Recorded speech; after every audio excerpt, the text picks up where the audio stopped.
In the late 1950s, medicine promised relief, a handful of pills that could calm nerves, ease sleeplessness, and relieve the common misery of morning sickness. A safe drug, widely promoted, trusted by doctors and mothers, sold in pharmacies across dozens of countries. But within just a few short years, a wave of tragedy swept across the world. Babies were born with crippled limbs, missing limbs, internal malformations. In many cases, lives were lost. The cause, a drug called thalidomide. What was hailed as a wonder drug became one of the worst medical disasters of the 20th century. In this video, we explore how thalidomide went from trusted medicine to catastrophe, why regulatory oversight failed, what we learned, and why the lessons remain vital today. Thalidomide was first marketed in 1957 in West Germany by the company Grünenthal under the trade name Contergan, advertised as a sedative, tranquilizer, and a safe remedy for nervousness, insomnia, and, crucially, morning sickness in pregnant women. At that time, drug testing requirements were minimal. The drug had passed standard toxicity tests on animals, and there was widespread belief that medications taken during pregnancy could not harm an unborn child. Within a few years, thalidomide was sold in at least 46 countries. Many expectant mothers took the drug, trusting medical advice and pharmaceutical claims.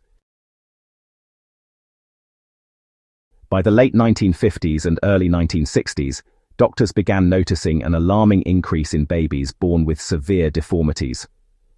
Limbs were missing or drastically shortened, a condition known as phocomelia, and other malformations struck eyes, ears, internal organs, and more. Researchers soon connected these defects to thalidomide exposure during early pregnancy. The critical window was narrow, roughly between the 20th and 37th day after conception, but even a single dose during that window could cause, irreversible harm. Estimations suggest that between 10,000 and 20,000 babies worldwide were affected by birth defects linked to thalidomide. Many died shortly after birth or within infancy. Those who survived often carried lifelong disabilities.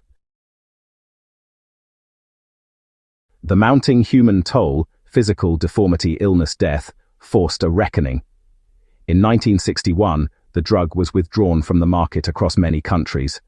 Decades later, researchers uncovered how thalidomide disrupted fetal development. The drug interferes with blood vessel formation, or angiogenesis, during critical stages of embryo growth. It degrades a key protein, called SAL4, necessary for limb and organ formation. Loss of SAL4 at exactly the wrong time means limbs may fail to form correctly, or other internal structures may be malformed. This explains why the window of vulnerability was narrow, and why some pregnancies resulted in healthy births while others produced severe defects. Timing became fate. In scientific terms, thalidomide was a teratogen, a substance that causes malformations in a developing embryo. In the 1950s and early 60s, the concept of teratogenic risk was poorly understood. Drugs were rarely tested for effects on fetal development. Thalidomide revealed that gap and exposed the tragic consequences. The thalidomide tragedy became a turning point in global pharmaceutical history. The widespread birth defects shocked the public and medical community alike. Outrage and moral reckoning followed. In many countries, including the United States, drug regulation underwent significant reform. In 1962, the United States passed the Kefauver-Harris Amendment, strengthening requirements for drug safety and effectiveness, and mandating rigorous testing, especially for potential effects on pregnancy and birth outcomes. Thalidomide remains a cautionary example taught in medical and pharmacology schools. Its name, really, is now synonymous with failed drug safety. It led to the establishment of much stricter standards, oversight, and awareness about teratogenic risk, informed consent, and long-term follow-up. Yet the tragedy also carries a dual legacy.